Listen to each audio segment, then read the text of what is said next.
मुल्क भर में महंगाई के तूफान ने अवाम का जीना दुश्वार कर दिया है। इसी पर मजीद बात करेंगे, हमें ज्वाइन करेंगे मुआशी तज्जियाकार हमारे साथ मौजूद हैं। वजारत ख़जाना के साबिक मुशीर डॉक्टर खाकान नजीब साहब, मारूफ सनतकार और chairman business group of Pakistan Mian Zahid Hussain साहब और कोयटा चैम्बर ऑफ कॉमर्स के साबिक सदर फ़िदा दश्ती साहब।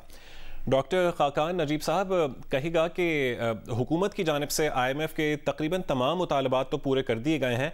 आपके ख्याल में IMF से मुआहदे में अब क्या रुकावट बाकी है? बिस्मिल्लाहिर्रहमानिर्रहीम। एक तो देखें कि IMF के साथ मुआहिदा ही पाकिस्तान की इस वक्त शॉर्ट टर्म नीड्स को पूरा कर सकता है। इसके अलावा आपके पास कोई और जरिया नहीं है कि आप जिस डॉलर लिक्विडिटी क्राइसिस में हैं उसमें से आप IMF के बगैर गुजर जाए। आपने ये भी देखा कि चाइना ने भी आपको रकम देनी शुरू की है जैसे ही आप IMF की तरफ बढ़ रहे हैं। पाकिस्तान ने IMF के साथ एक डिस्ट्रस्ट क्रिएट कर लिया है पिछले 12 से 14 माह। इसकी वजह यह है कि पाकिस्तान अथॉरिटीज ने कई दफा इनहराफ किया what was agreed with the fund. ये चीजें समझना बहुत ज्यादा जरूरी है कि हम खड़े कहाँ पे हैं। जब भी आपने इनहराफ किया उन चीजों से जो आपने फंड से एग्री किए हो, चाहे वो बजट हो, चाहे वो एक्सचेंज रेट मैनेजमेंट हो, चाहे वो प्राइसिंग पॉलिसीज हो, चाहे वो कुछ रिफॉर्म्स हो जो उनसे एग्री किए थे, तो इस दफा जो हमारा स्टाफ लेवल एग्रीमेंट है वो एक नॉर्मल स्टाफ लेवल एग्रीमेंट नहीं है।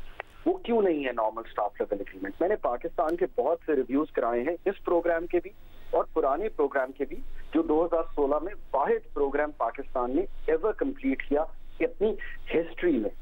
इसमें होता यह है कि स्टाफ लेवल एग्रीमेंट बेस्ड होता है MEFP पे। MEFP वो डॉक्यूमेंट है जो अथॉरिटीज और IMF फाइनलाइज करती हैं। 9 फरवरी को जब वो फाइनलाइज हुआ और पाकिस्तान को मिला तो उस पे स्टाफ लेवल एग्रीमेंट की बजाय IMF ने इस दफा ये चाहा कि चूंकि हम इनहराफ कर जाते हैं तो आप प्रायर एक्शन जो हैं उनको पूरा कर दीजिए।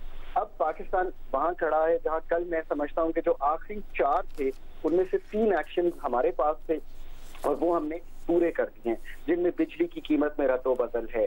आपने एक्सचेंज रेट मैनेजमेंट में भी देखा कि पाकिस्तान ने जहां पे पहले 240 से 260 पे थोड़ी सी मैनेजमेंट करने की कोशिश की, फिर उसको छोड़ दिया और उसको मार्केट फोर्सेस पे डिटरमिन होने दिया और रुपए ने दोनों तरफ 2 दिन में मूवमेंट आपको दिखाई।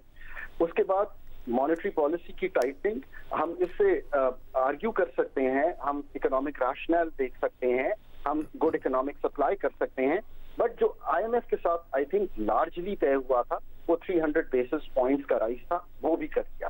अब पाकिस्तान का एक एक्शन नहीं है, ये प्रायर एक्शन नहीं है, बल्कि बहुत जरूरी कंडीशन इसलिए होती है कि जब पाकिस्तान के नेट इंटरनेशनल रिजर्व्स बनते हैं तो उसमें ये तय होता है MEFP में, उस डॉक्यूमेंट में, कि पाकिस्तान कितने रिजर्व्स पे खड़ा होगा 30 मार्च को और 30 जून को। उसको तय करने के लिए हमें कई चीजें जरूरी हैं। फ्रेंडली कंट्रीज की क्या सपोर्ट होगी, मल्टीलैटरल पार्टनर्स से कितने पैसे आएंगे, बायलैटरल पार्टनर्स से कितने पैसे आएंगे और IMF के $2.5 अरब क्या उसमें शामिल होंगे, और आखिरी बहुत जरूरी चीज कि खसारा क्या होगा, माली खसारा, करंट अकाउंट डेफिसिट क्या होगा। आई थिंक कि जो आखिरी चीज मैंने आपको एक्सप्लेन की है, दिस इज अंडर डिस्कशन, और अब इसका ज्यादा ओनस, मैं फिर कहूंगा, इस चीज का जो ओनस है वो पाकिस्तान पे नहीं है, वो IMF पे है। और वो मैं इसलिए कहता हूं कि IMF पे है बिकॉज पाकिस्तान ने जो करना था इंटरनली वो कर दिया है। ये कमिटमेंट एक्सटर्नल फाइनेंसिंग की लेना, और मैं यहाँ पे थोड़ी सी रिस्पॉन्सिबिलिटी IMF पे डालना चाहता हूँ। क्यों डालना चाहता हूँ? क्योंकि कोई भी रेसिपिएंट कंट्री IMF के पास जाता ही इसलिए है कि आप हमारी एक्सटर्नल फाइनेंसिंग नीड्स को पूरा करें। पाकिस्तान, याद रखिए, जब भी गया है IMF के पास, इसलिए नहीं गया कि सिर्फ हमारा मालियाती खसारा चल रहा था। पाकिस्तान रजा जब भी गया है उनके पास, उसकी कलीदी वजह एक बैलेंस ऑफ पेमेंट्स का क्राइसिस था। बैलेंस ऑफ पेमेंट्स के क्राइसिस को पूरा करने के लिए आज हमें एक्सटर्नल फाइनेंसिंग चाहिए, हमें डेट इनफ्लोज चाहिए। बहुत से लोग ये कहेंगे कि मैं क्यों कह रहा हूँ कि डेट पे इन्हिसार इस वक्त करना पड़ेगा, इसलिए कि बाकी जो इनफ्लोज हैं वो स्लो हैं। एक्सपोर्ट, रेमिटेंसेस, FDI ये आपके स्लो हैं। आपको $3.8 अरब के रिजर्व को अगर बिल्ड करना है तो आपको ये लाने पड़ेंगे पैसे, ताकि अनक्लॉग कर सके हजारों कंटेनर जो इस वक्त खड़े हैं पोर्ट पे, प्लस जो हमारी रिक्वायरमेंट है अपनी इकोनॉमी को चलाने की। सो अगर ये अगले चंद दिनों में आ जाएंगी, और मेरा ख्याल है कि इसमें दो ही लोग ऐसे हैं जिन्होंने तय करना है, कुछ फ्रेंडली कंट्रीज हैं और कुछ मल्टीलैटरल जी ठीक। तो आई थिंक पाकिस्तान ठीक है खाकान साहब, आपके पास दोबारा आते हैं। जिस तरह कि आपने बताया कि हमें IMF के पास क्यों जाना पड़ा और जाना पड़ा है, आगे बढ़ेंगे और बात करेंगे इस वक्त फिदा दश्ती साहब से। फिदा दश्ती साहब, जिस तरह की बता रहे थे कि हमें IMF के पास क्यों जाना पड़ा, उनसे अपनी शराइत उनके सामने रखनी पड़ी, तो जब वज़ीर ख़जाना इसहाक डार साहब ने अपना ओहदा संभाला तो उसके बाद उन्होंने कहा मैं IMF से अपने मुतालबात मनवा लूँगा। लेकिन हम देखते हैं जो मुल्क दिवालिया होने के खदशे से दो चार हो, क्या वो अपनी शराइत मनवा सकता है? और उसमें नतीजतन हमने फिर ये देखा कि फ़ंडिंग प्रोग्राम का नवा जायज़ा जो असल में अक्टूबर में तय होना था, अब तक ज़ेर इल्तवा है। आप क्या कहेंगे? बिस्मिल्लाहिर्रहमानिर्रहीम। मैं आपका शुक्रगुजार हूँ कि आपने हमें ऑनलाइन लिया। देखिए अभी जो ये मिनिस्टर साहब जब आए, चार्ज संभाला, इसने बिल्कुल वादा किया, लेकिन देखिए बदकिस्मती यहाँ ये सियासत की वजह से आज हमारी मईशियत दिवालियापन पे जा रहा है, क्योंकि डिसीजन मेकर अभी तक कुछ चीजों की वजह से जो डिले टेक्स हुए, वो आज जो ये महंगाई यहाँ लोग सफर कर रहे हैं, इसकी सबसे बड़ा जिम्मेदारी मैं कहता हूँ मौजूदा हुकूमत है। और यहाँ पे खासकर मैं आपको बलूचिस्तान की बात करता हूँ कि यहाँ जो महंगाई, खासकर मैं अभी रिसेंटली गवादर में हूँ, वहाँ जो मैं देख रहा हूँ, क्योंकि यहाँ एक बॉर्डर था, वो बॉर्डर 3-4 दिन से ये बॉर्डर बंद किया गया है, वहाँ पे एहतजाज चल रहा है, लेकिन कोई भी गोश्त गवार नहीं कर रहा है। यहाँ पे गोश्त की कीमत हो, जो चीज यहाँ ज्यादा हमारे यहाँ बॉर्डर से चीजें, यहाँ राशन आता था वो भी, और खासकर यहाँ एक तो फिश एक बहुत ही नेमत है अल्लाह की तरफ से। ये ट्रॉलरिंग की वजह से आपकी देखिए आपकी ज़र मुबादला बहुत ही आपकी एक्सपोर्ट से आता था, लेकिन ये भी जवाल पजीर जा रहा है। और यहाँ पे मॉनिटरिंग को कुछ भी नहीं है। ये जो डिसीजन मेकर हैं सिर्फ जो टैक्स पेयर हैं उनके ऊपर बोझ डाल रहे हैं और आम आवाम पे। यहाँ पे जो तेल है उसकी जो कीमत आप देख लें, यहाँ पे या रोटी जो है 30 रुपए की एक रोटी आता है। मुझे आप बताएं, एक गरीब आदमी के घर अगर 8-10 बच्चे होंगे, वो पर डे उसकी एक्सपेंडिचर कितनी होती है आपको पता है? तो मैं यहाँ जो देख रहा हूँ, ये जो तूफान, ये खुदा न ख्वास्ता हमें जवाल पे तो दिवालिया पे ले जाएगा, लेकिन यहाँ पे एक इतना मैं खतरनाक सिविल वार देख रहा हूँ जो जिसके पास दौलत है और उसका दौलत बढ़ रहा है, जिसके पास नहीं है वो बेचारा उसको देख नहीं सकता। देखिए ये वक्त बहुत खतरनाक है, इसके लिए आप पॉलिसियां सही रखें। खुदारा अपना डिफेंस जो बजट है उसको जितना कट कर सकते हो कर लें, और ये जो अयाशियां हैं इनको खत्म करना होगा। ठीक है, आगे बढ़ेंगे मियां जाहिद हुसैन की जानिब। जाहिद साहब, हुकूमती टैक्सेस से कारोबारी तबका भी परेशान है, लेकिन ये किस तरह से मुमकिन हो सकता है कि कारोबारी तबका मौजूदा खराब सूरत हाल के बावजूद अवाम को रिलीफ फराहम करे? आप इस सिलसिले में क्या तजवीज़ पेश करेंगे? जी बिस्मिल्लाहिर्रहमानिर्रहीम। देखें बात यह है कि हमें एक तरफ कुआं है और एक तरफ खाई है, और कोई अच्छे हालात तो है नहीं। अब हमें ज़ाहिर है कि जो पिछले 10, 15, 20 साल, 25 साल की जो हमारी गलत कारियां हैं, मिसाल के तौर पे जिसमें हमारे तकरीबन 600-700 अरब रुपए साल का हम लॉस करते हैं, जो हमारी सरकारी ऑर्गेनाइजेशन है, 80 इदारे हैं जिसमें ये सब लॉसेस करते हैं। 600 अरब रुपए की बिजली का हम लॉस करते हैं। आपको ये पता शायद होगा या नहीं होगा, हम 25,000 मेगावाट बिजली अगर डेली एवरेज बनाते हैं तो उसमें तकरीबन 6-7 हज़ार मेगावाट बिजली के हमारे बिल रिसीव नहीं होते या बिजली चोरी हो जाती है। अब ये सारे हमारे लॉसेज हैं, और ये लॉसेज को पूरा करने के लिए हम कर्जे लेते हैं, और जब कर्जे लेते हैं तो कर्जे बढ़ बढ़ के अब $100 बिलियन से ऊपर चले गए हैं। इसी तरह हमारे लोकल कर्जे हैं, अब उनकी सर्विसिंग है, उनके हमें मार्कअप पे करने हैं या उसकी किस्तें अदा करनी है। जब उसके लिए हम मजीद पैसे लेने जाते हैं तो वो इदारे जो है जैसे IMF है, तो वो हमें शर्तें लगाते हैं कि ये आप अपनी स्ट्रक्चरल रिफॉर्म्स करें, ये इदारे ठीक करें, बिजली बिल आप कैसे रिकवर करेंगे ये बताएं। तो अभी जो हमारी वहाँ पे बात फंसी हुई है वो इस बात पे फंसी हुई है, वो कहते हैं कि जी आप अपने बताएं कि ये बिजली के मामलात को कैसे ठीक करेंगे, 3,000 अरब रुपए का सर्कुलर डेट आप कैसे ठीक करेंगे, और आपका जो बैलेंस ऑफ पेमेंट है वो आप कैसे ठीक करेंगे। और उसके लिए वो कहते हैं कि दोस्त ममालिक से हमें गारंटीज दिलवाएं। अब दोस्त मालिक से गारंटीज जो है ये वाइडर टर्म में बात है। एक तो ये है कि वो हमें पैसे देंगे, लेकिन पैसे देंगे कैसे और फिर वो रिकवर कैसे करेंगे, तो उसके लिए हमें अपने यहाँ स्ट्रक्चरल चेंजेस करनी होंगी। अब जहां तक सनतकारों का आपने पूछा है कि वो कैसे इसमें सपोर्ट कर सकते हैं, तो सनतकार जो हैं वो बिल्कुल इस वक्त जो अपनी यानी तारीख के वर्ष 3 बहरान से गुजर रहे हैं। जो उनकी इंडस्ट्रीज हैं उनके ऊपर टैक्सेस इतने ज्यादा हैं और इतनी परेशानी के आलम में आपको पता होगा कि बेशुमार इंडस्ट्रीज जो है बंद हो गई हैं या बंद होने जा रही हैं, क्योंकि अब उसके ऊपर जो मार्कअप रेट है 3% अभी बढ़ा है, 17% पहले था, तो अभी 20 और 20 के ऊपर बैंक का स्प्रेड होता है। आमतौर पे ये गलतुल आम चीज है कि 20% हो गया टैक्स, ये अपना मार्कअप रेट ये 20% नहीं है, ये 23 या 24% है। तो अब 23-24% के ऊपर इंडस्ट्रियां तो वैसे ही नहीं चल रही और वो कैसे काम करेंगी। फिर इसके ऊपर बहुत सारी अशिया के ऊपर 25% सेल्स टैक्स लगा दिया गया है। अब ये सारे मेजर जो है, जो मैंने पहले कहा कि एक तरफ कुआं है और एक तरफ खाई है, हमारे पास कोई दूसरा ऑप्शन है नहीं। अब सारा हमने इसी चीज में हमने सर्वाइव करना है। इसकी पॉजिटिव साइड भी थोड़ी सी मैं आपको बता दूं, हर चीज ब्लैक नहीं होती है, हर चीज खराब ही नहीं होती। बात यह है कि अभी हमने जो डॉलर का रेट की हमने हाइक देखी है, नो डाउट कि उससे महंगाई में बेइंतहा इजाफा हुआ है और ये शायद अब बढ़ के 35% को भी क्रॉस कर जाए। लेकिन उसका एक पॉजिटिव साइड ये है कि इससे हमारी एक्सपोर्ट में जो है वो थोड़ा बहुत इजाफा हो जाएगा। उसकी वजह ये है कि अभी आपने देखा कि 1 मार्च से हमने एक्सपोर्टर्स को जो हम बिजली और गैस दे रहे थे डिस्काउंटेड प्राइस के ऊपर, सब्सिडाइज प्राइस के ऊपर, वो हमने खत्म कर दी थी। तो उससे हमारी जो एक्सपोर्ट्स हैं वो इनफिजिबल हो गई थी, जो हम मार्केट में इनकॉम्पिटिटिव हो गए थे। तो ये डॉलर का रेट बढ़ने से हमारी एक्सपोर्ट्स जो हैं वो कॉम्पिटिटिव हो जाएंगी। इसी तरीके से हमारी जो फॉरेन रेमिटेंस हैं, जो $30 बिलियन हमें मिलती थी, वो भी कम हो गई थी और उसमें 16% की डिप आ गई थी।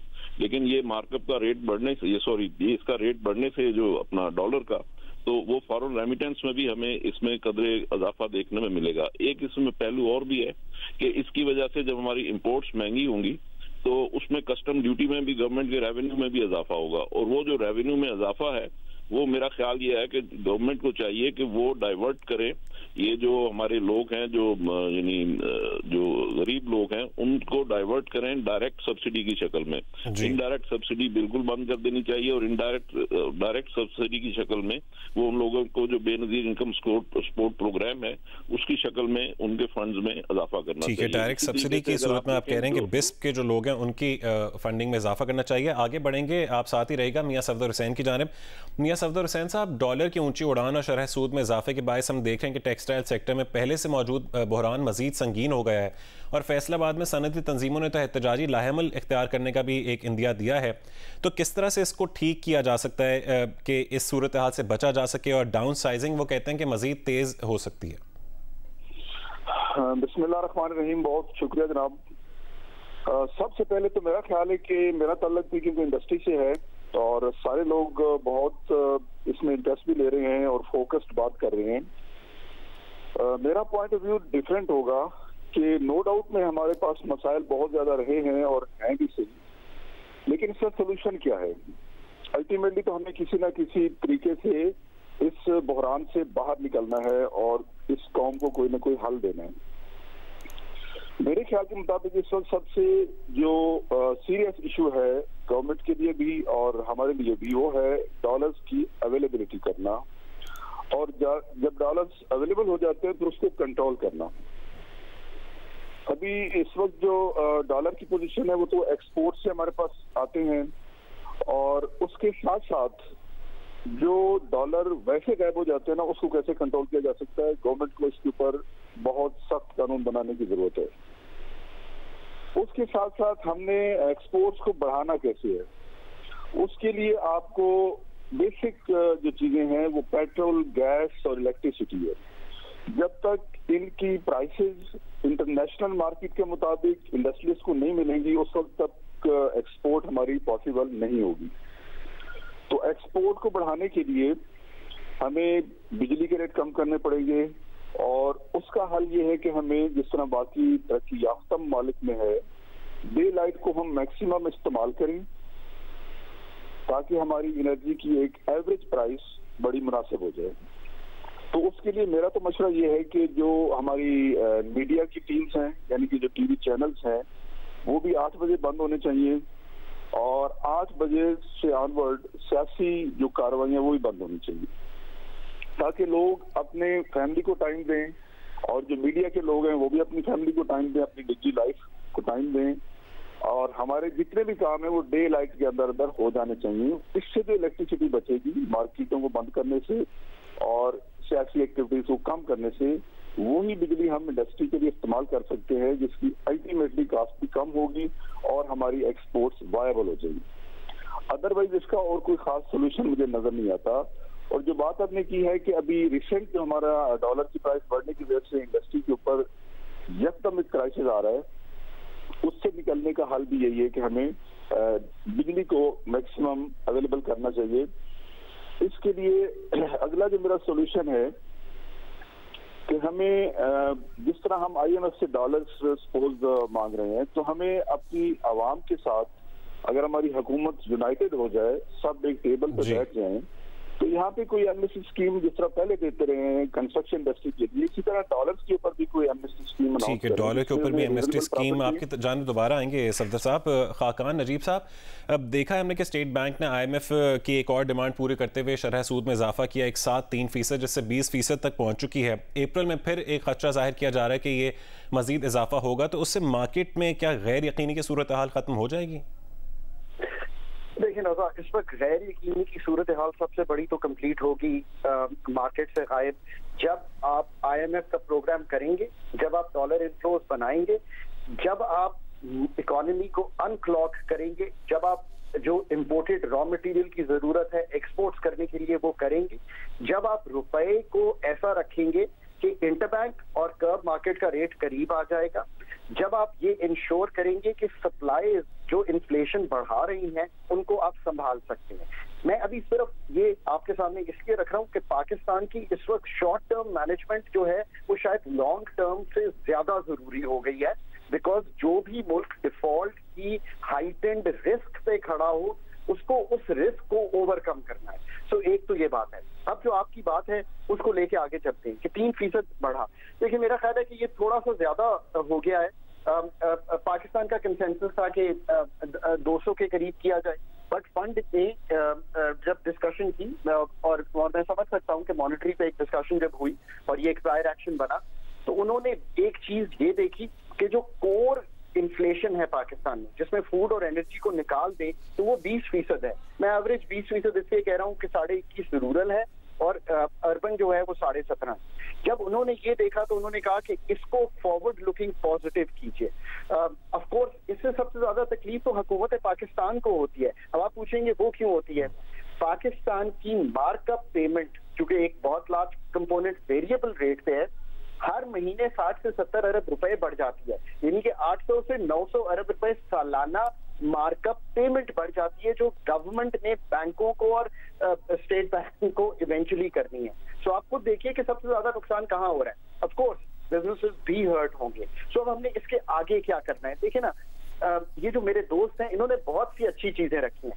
पाकिस्तान अगर IMF का ये प्रोग्राम में वापस चला जाता है और ये pricing reform, monetary correction, exchange rate correction कर लेता है तो फिर आगे बढ़िए ना। अब कुछ फैसले तो आपको करने हैं, अगर आप वो फैसले नहीं करेंगे तो मुल्क आगे नहीं चलेगा। तो लेट मी पुट कि वो डिसीजन क्या है जो मिनहासर फॉर्म जिसकी एक्चुअल बात होनी चाहिए। आपने अगर ये शॉर्ट टर्म मैनेजमेंट कर ली तो आपके सामने खड़ा हुआ है एक डेट का पेमेंट जो अगले साल भी आप नहीं कर पाएंगे, वो 25 अरब डॉलर है। उसको करने के लिए आपको एक और IMF के प्रोग्राम में जाना पड़ेगा। सो नंबर 2 प्रिपरेशन शुरू कीजिए डेट रीप्रोफाइलिंग की पाकिस्तान में। नंबर 3 ये आपने फैसला करना है कि आपने एग्रीकल्चर इनकम टैक्स देना है, ये आपने फैसला करना है कि आपने रिटेल इनकम टैक्स देना है कि सिर्फ 30,000। खाकान साहब आपसे एक और भी चीज जानना चाह रहे हैं कि वजीर खजाना सागडार ने कल कहा है कि कराची से पिछले साल निजी सिक्योरिटी कंपनी की गाड़ियों में $2 अरब पेशावर मुंतकिल हुए और तहकीकात कर रहे हैं, कार्रवाई भी करेंगे। आपके ख्याल में इस फ्लाइट कैपिटल को रोकने के लिए हुकूमत को क्या कुछ करना चाहिए? बिल्कुल, हम रजा बिल्कुल इस पे भी मैं आ रहा था। तो आपने ये टैक्सेस के निजाम को ये तय करना है कि 67% रजा इनडायरेक्ट टैक्सेशन है पाकिस्तान में। आपने एज अ कॉम तय करना है कि क्या यही करना है कि इसको तब्दील करना है। आपने तय करना है कि आपने प्रॉपर्टी को 5 साल बाद फ्री ऑफ टैक्सेशन रखना है, आप रख लीजिए। आपने तय करना है, लोग एनर्जी सेक्टर की बात करते हैं, जरा समझिए इसको कि इस साल आपने एक circular debt management plan IMF को दिया। ये मैंने इनिशियल स्टेजेस में पाकिस्तान में 2014 में तहरीर किया था। उसमें आपने लिख के दिया कि 952 अरब रुपए का हमें नुकसान होगा पावर सेक्टर अलोन में एक साल में अगर हम कुछ नहीं करते। तो फंड आपको यही करेगा ना कि भाई आप कुछ कीजिए। तो आपने फैसला करना है कि आपने 9 या 10 डिस्कोस मुल्क में चलाने हैं या प्राइवेट सेक्टर को देने हैं। हम ये फैसला नहीं कर पाए। हम ये फैसला ही नहीं कर पाए कि PIA 67 बिलियन रुपए का लास्ट ईयर नुकसान किए हुए है। हमने ये फैसला नहीं किया कि हमने इसको बेचना है या हमने इसको चलाते रहना है। अब आप आ जाइए रुपए की मूवमेंट और ये डॉलर की हम स्मगलिंग को कर्ब नहीं कर पाते, ये भी एक फैसला है। हमने बॉर्डर पे फेंसिंग भी की, हमने इंटर मूवमेंट को देखने की भी कोशिश की, हमने पाकिस्तान से बाहर जाती हुई मूवमेंट को भी देखने की कोशिश की, पर हम ये नहीं कर पाए। हम होर्डिंग को नहीं कंट्रोल कर पाते। देखिए इन सब चीजें जो मैंने आपके सामने रखी है ना, जिसका मैं कहता हूँ आप फैसला कीजिए। अगर आप ये फैसला नहीं करेंगे तो मेरे बलूचिस्तान के दोस्त सही कह रहे हैं। IMF ने भी उन्हीं की कही हुई बात अपने डॉक्यूमेंट में लिखी है कि पाकिस्तान में सोशल डिसऑर्डर हो सकता है। ये फैसले कीजिए। ठीक है डॉक्टर खाकान नजीब साहब, आपका पॉइंट आ गया। वक्त की किल्लत के बायस हमें ब्रेक लेनी पड़ी। बहुत शुक्रिया डॉक्टर खाकान नजीब साहब, मियां सफदर हुसैन साहब, मियां जाहिद हुसैन साहब और फिदा दश्ती साहब, जियो न्यूज़ से गुफ्तगू करने के लिए।